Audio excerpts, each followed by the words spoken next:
ভাই সামনে দাঁড়িয়ে রেখেছে আর নিয়ে চলো আমার আরেকটা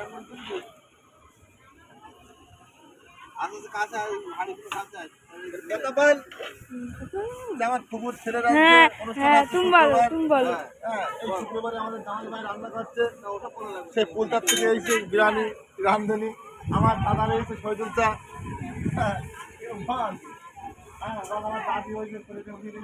হ্যাঁ ব্লগ করবানি আমি যখন করবেন তুমি তখন দেবো এইগুলো চাল মেলগুলো তুলে দিস হ্যাঁ